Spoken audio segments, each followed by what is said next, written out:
President Trump has worked hard this week to focus his fire back on the Democrats.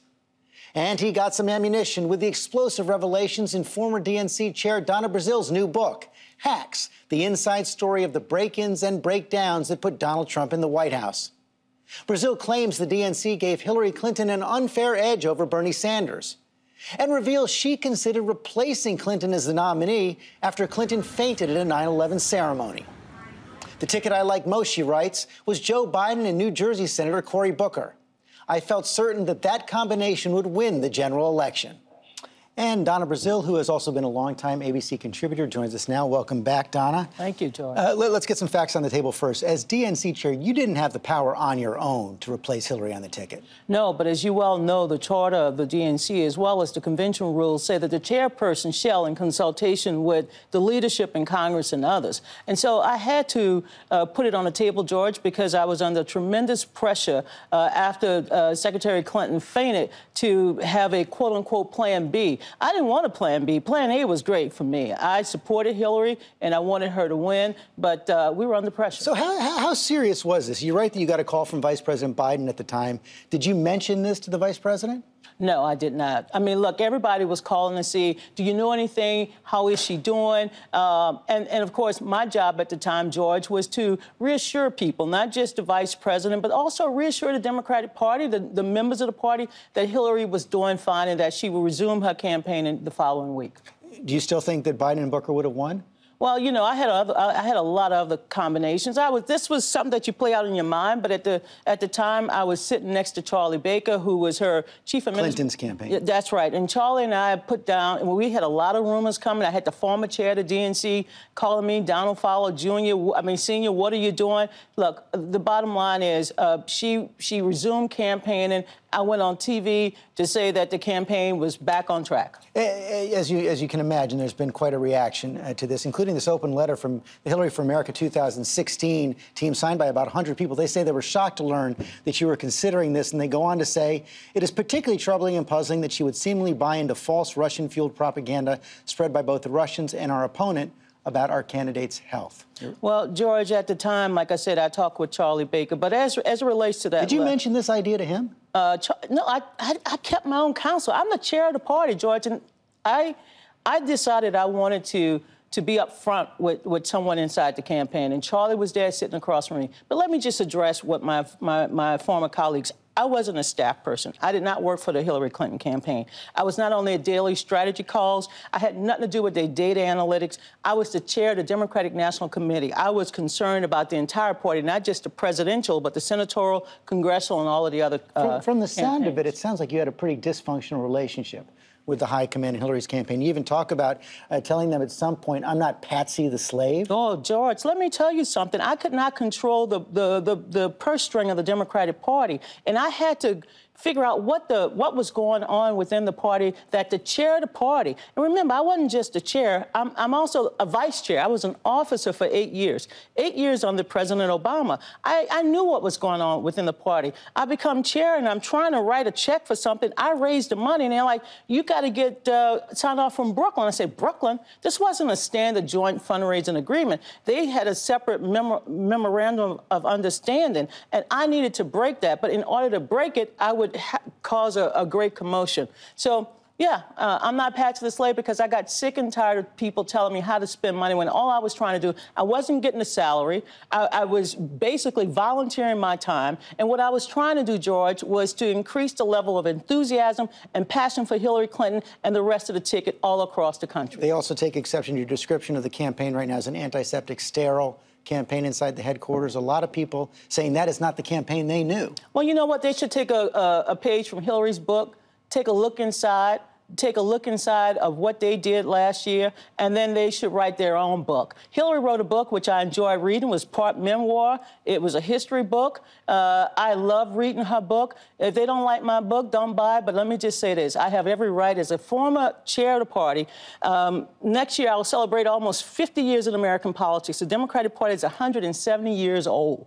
I get that, but how do you respond? It's not just the Clinton campaign. You know, there's a lot of traffic on Twitter right now. I've gotten emails from Democrats, passionate Democrats, who say they feel betrayed by all this. Any regrets? Do I regret taking on a job the second time in my life as chair of the party, cleaning up everybody's mess, taking all of the income in, being unable to spend funds that I raised? Do I regret being on the road 100% of the time, being hacked by the Russians, being harassed, getting death threats? Do I regret any of that? George, this was worse than Hurricane Katrina in terms of the emotional toll. But do I regret standing up for what's right, helping Hillary Clinton, helping the Democratic Party? And let me just say this, as somebody who went through the hacking experience, being able to tell the truth about what happened with the Russians, the attack on our government, do I regret any of that? No, I wish I could have done more, George. But do you think this helps for the book to come out? Well, George, I mean, this is a lesson of 2016. If I released it next year, they would say, Donna, you're impacting on 2018. If I release it the following, Donna, you're impacting. George, for those who are telling me to shut up, they told Hillary that a couple of months ago. You know what I tell them? Go to hell. I'm going to tell my story. I want to tell my story, George, because this is a story of a young girl who started in American politics at the age of 9, who continues to fight each and every week of her life. I went down to Virginia last week to kick off the canvassing campaign. Nobody paid me to do that. Nobody, I'm not on a payroll, George. I care about my country. I care about our democracy. And I say go to hell because why am I supposed to be the only person that is unable to tell my story?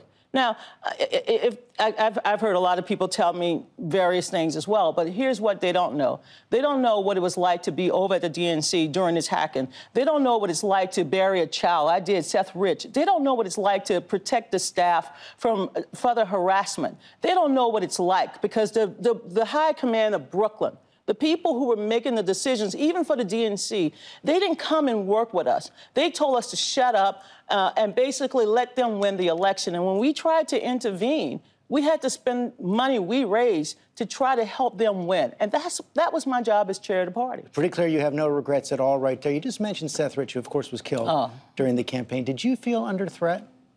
Every day, especially when Donald Trump, when Donald Trump would go out there and tweet. You know, look, I've worked on campaigns all my adult life. I've been called some of the worst things in America. But when Donald Trump would go out there and attack me, the threats were just unbearable. My house right now I got every different kind of security device. I had to get my home swept. I had to get the DNC swept twice. It was horrible. As you know, he's tweeting again based on your book. Just the other day, he put out the real story on collusion is in Donna B's new book. Crooked Hillary bought the DNC and then stole the Democratic primary from crazy Bernie. Well, Donald Trump likes to distract. I mean, what Donald Trump should be focusing on right now is protecting our country from being hacked again. He should be working with Congress to ensure that the American people will feel confident that we are going to have a good election season in 2017, 2018. Donald Trump loves to distract us and divide us. I'm not playing this game. He wants an investigation in the Department of Justice. Well, I think he needs to look in his own house before he tries to clean up someone else's house. Do you think this joint fundraising agreement was anything illegal at all?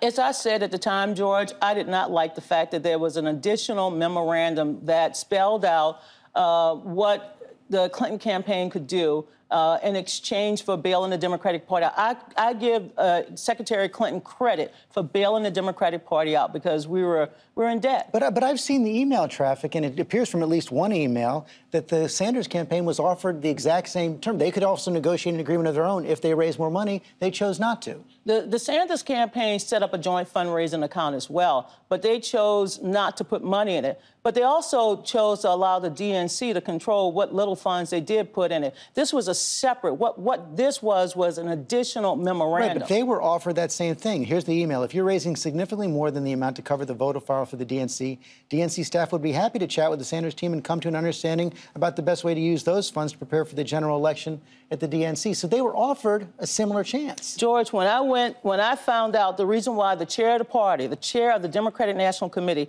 could not spend the funds, I found the agreement myself. This is the agreement they put out. This is the agreement I found. And what I tried to do, George, was to work within the parameters of this agreement so that I could hire staff, so that I could spend money that we raised, and so that I could help Hillary and Tim Kaine and all of the other Democrats win. As for any agreements or side agreements they had with Senator Sanders, I've never seen that before, George. Do you agree with Elizabeth Warren that the primaries were rigged? I don't think she meant the word rigged, because what I said, George, as you well know, after I left this show back on July 24th, I said I would get to the bottom of everything. And that's what I did. And I called Senator Sanders to say, you know, I wanted to make sure there was no rigging in the process. I'm on the Rules and Bylaws Committee. I found no evidence, none whatsoever. The only thing I found, which I said, I found the cancer, but I'm not killing the patient, was this memorandum that prevented the DNC from running its own operations. You also write about that email where you appear to share questions with the Clinton campaign from a debate on CNN. We're showing it up on the screen right now. And in the past, you said that sending those emails was a mistake you'll forever regret. But in the book, it seems you're still not sure you sent this email. Well, George, I mean, when you're hacked, I mean, look, I have 7 email accounts, maybe more. When you're hacked and you don't know, I'm the only person in America that had to go and look and say, okay, where is it? Where is it? I knew I'd sent emails, of course, George. So you're not denying that you sent this email? George, I'm not. First of all, I said straight up, I said, look, if this was sent, I know why I sent it. I apologize. I spent the entire month of August apologizing for the leaked, hacked emails, which is a crime.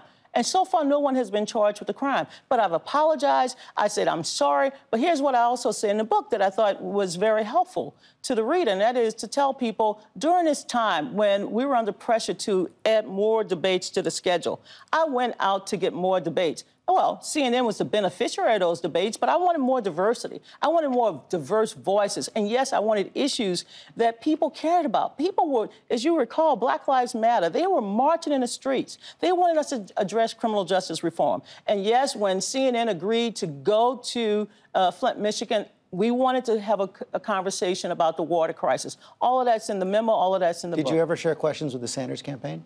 Let me tell you something, George, and I also have in a book that even on occasions when I knew the topics on ABC, I even talked to the Republicans about what the topics would be. I shared with everybody because, you know what, I wanted the best information possible. The second thing is I didn't want the candidates shocked by the nature of the questions. For the first time, we were going to go beyond, you know, talking about the usual issues that animate Democratic primaries, and we were going to talk about issues that concern Black Lives Matter. You have some tough words for the leaders of your party in here in the book as well. And here's what you write. We've had 3 Democratic parties, the party of Barack Obama, the party of Hillary Clinton, and the weak little vestige of a party led by Debbie that was doing a very poor job getting people who are not president elected. These 3 titanic egos, Barack, Hillary, and Debbie, have stripped the party to a shell for their own purposes. Well, over 1,000 state legislative seats. And by the way, I take responsibility too, George. I'm a Democrat. We've lost thousands of state legislative seats. We've lost gubernatorial seats. But we have an opportunity on Tuesday in New Jersey and Virginia to fight back, to regain some of the lost ground over the last 10 years. And that's what I'm hoping will happen. Every voter should know out there that their vote counts. Their voice must be heard. I encourage them to get out and vote next week in Virginia and New Jersey, and later on in Alabama. Well, I'll be in Alabama by the end of the month. It's important that everybody votes. Yes, I take a hard hit at people within the party because I love my party, I love my country, and I'm going to continue to fight for it. Continue to fight for it. And are you confident now that the Democratic Party can be fixed, and what's the most important thing it needs to do? Well, first of all, I am very confident that Tom Perez is leading in the right direction. We have a unity commission that is going to examine all of the things I raised about the primary contest and the caucus system. We have Keith Ellison and others who are energizing the grassroots. The party is making a substantial investment in the states. And, George, one of the things that bothered me especially in the Patch of the Slave chapter, I got some controversial chapters, I understand, but anybody from Louisiana know that I'm gonna put some hot sauce on every page, and if it's not dripping with something that's hot and spicy, it's not me. But, George, what I'm most confident of is that we now have a party that is invested in all 50 states. You know, imagine you're the chair of the party. I'm from Louisiana. I am from the South, and I cannot get one poster outside of Florida, Virginia, and North Carolina to go home to Louisiana or Mississippi or Alabama. I can't send any resources to those states. I'm the chair of the party. And by the way, I didn't ask to be chair, George. When I left that show, when I left your show on July 24th, I thought I was getting ready to go out and have a nice brunch. Instead, I was called to say, Donna, we need you to step up again. And I did. It has been some year. Donna Brazile, thanks very much. It's always a pleasure, George.